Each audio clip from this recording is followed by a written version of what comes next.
Welcome to Newspresso. I'm Meera. Alright, Rohan, one word to sum up today's headlines. Go. Chaotic.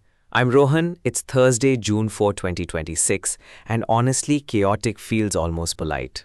Interesting. I was going to say fragile, which frankly is worse. Okay, that is a very Meera answer, but yeah, fragile, chaotic, and somehow all at once. Alright, let's start with the biggest geopolitical mess. Iran's negotiators have paused talks. Trump says they're still alive, and the region keeps moving closer to the edge. And the thing that jumps out is how much of this is happening in public. Iran says it's pausing because of Israeli strikes in Lebanon and Gaza, while Trump is out there insisting the negotiations are ongoing. That's the official line. But the line between ongoing and stalled seems pretty thin here.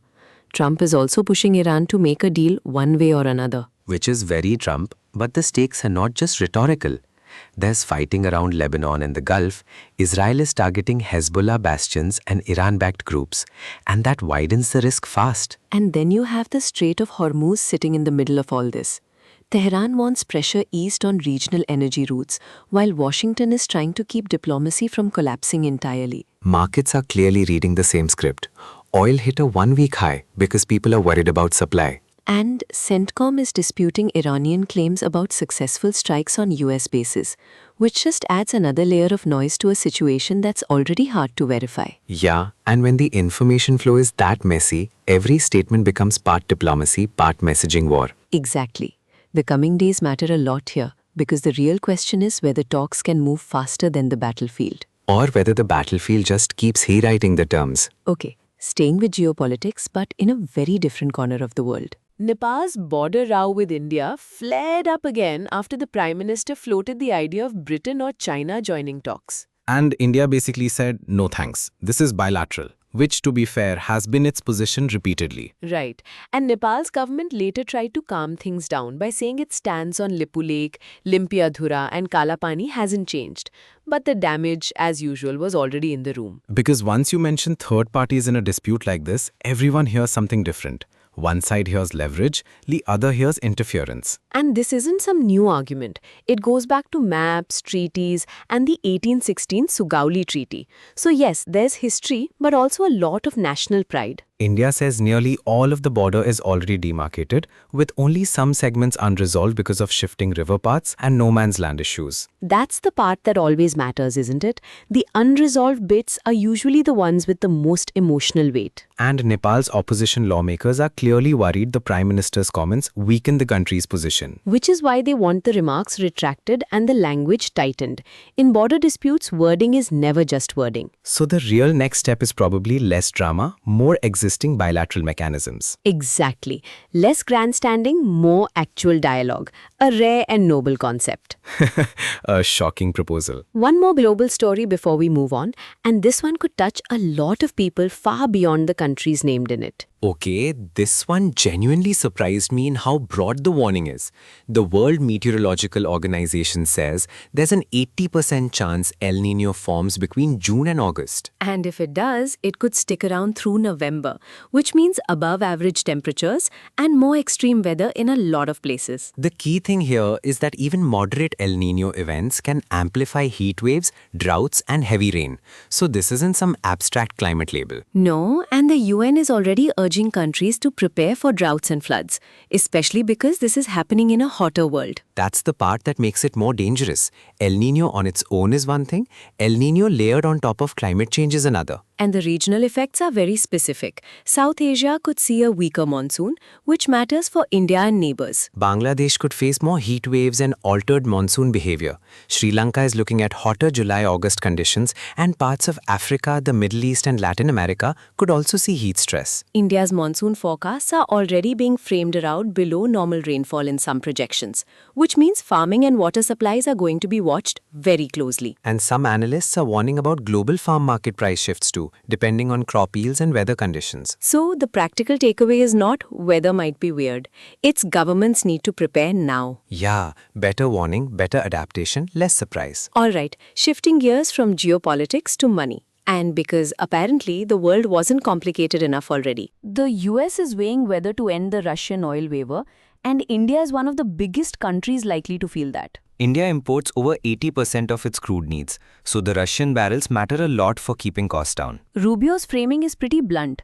The waivers are time-limited tools, but the underlying policy is still to sanction Russia's oil. And the current waiver is due to lapse in mid-June, with Treasury's final call still pending. What I want to push back on a bit is the idea that this is just about policy neatness. For India, this is about import bills, inflation, and energy security. Absolutely.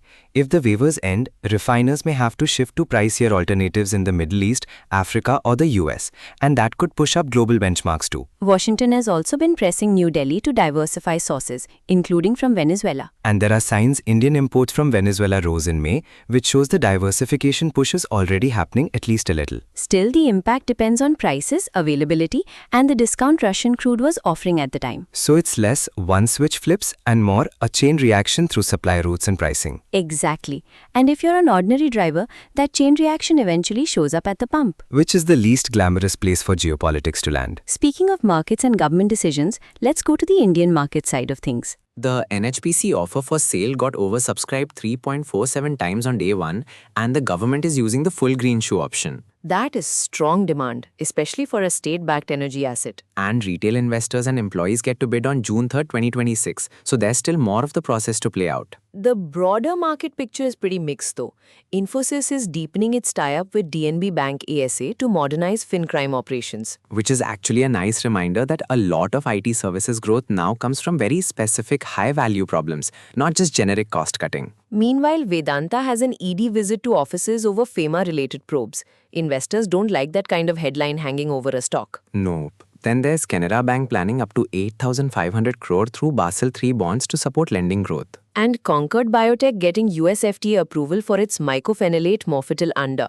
That's a meaningful regulated market step. Plus, Alchem Laboratories had a major promoter stake sale, which could reflect liquidity planning, but it definitely makes people ask questions. Adani Ports reported solid May volumes, even though rail freight was weak. And Interglobe Aviation had a temporary route reduction to Manchester because of airspace constraints. So the pattern here is pretty clear. Some companies are getting growth signals, some are dealing with governance or operational pressure, and some are doing both. Yeah, and NHPC's oversubscription fits that broader story.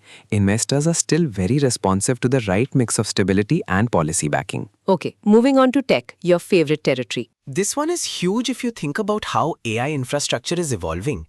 Nvidia's Jensen Huang called Marvell Technology the next trillion-dollar company at Computex. And that praise seems to have landed with investors because Marvell shares moved higher afterward. What makes it interesting is that Marvell isn't just chasing a buzzword. It's building around AI infrastructure with custom XPUs, networking gear, and silicon photonics. So basically, a more complete data center stack. Exactly. And the Nvidia link matters because of NVLink Fusion, which lets third-party chips plug into Nvidia's fast interconnect. That's a pretty practical way to reduce design risk for cloud buyers. Then Nvidia taking a $2 billion stake is obviously not just a casual nod. No, that's real platform-level confidence. It signals that Marvell's AI fabric story has serious backing. Marvell's also been active in 2025 and 2026 with the automotive Ethernet divestment and the Celestial AI and XCon Technologies acquisitions. Right, those moves strengthen photonics and chiplet connectivity, and their Teralink's T100 switch, 102.4 terabits per second on 3 nanometers, is aimed straight at AI data centers that want more bandwidth with less power and latency. That sounds like the kind of spec that makes investors sit up. It did. Shares jumped well over 20% in multiple sessions after Huang's comments, and the company even raised revenue targets on the back of AI-driven growth. The only real question now is whether the adoption is as strong as the hype. Exactly. Product traction, customer demand, and how far Nvidia and Marvell can take this collaboration, that's the next test. All right, from chips to crime. And this one is very different in tone. The CBI is now using a 3D scanner and a life-size model of Twisha Sharma as it reconstructs what happened in the death case. That detail is incredibly sobering. They're trying to understand how the band around her neck may have been removed and how the body was arranged. And the reenactment involved her husband Samarth Singh and mother-in-law Giribala Singh being present. On June 2, a special CBI court remanded both of them to 14 days in jail, which is a major procedural turn. The agency is also waiting for the second post-mortem report, which is supposed to come sealed from New Delhi. And they may seek more questioning or confrontations once that comes in. The case has already drawn public outcry over alleged police handling and family pressure, so the scrutiny is intense. Plus, the forensic side is still unfolding. Seized electronics, witness statements, all of that matters now. And this is one of those cases where the legal process and the emotional weight are happening in parallel. Yeah, and the coverage also points to concerns about safety for the accused, media attention, and security inside jail. What happens next really depends on the second postmortem, the forensic findings, and the testimonies from relatives and friends. So even though the court remand is a big moment, the investigation itself is clearly still very open. Alright, last category. And sadly, it's another pair of stories where timing and uncertainty locked.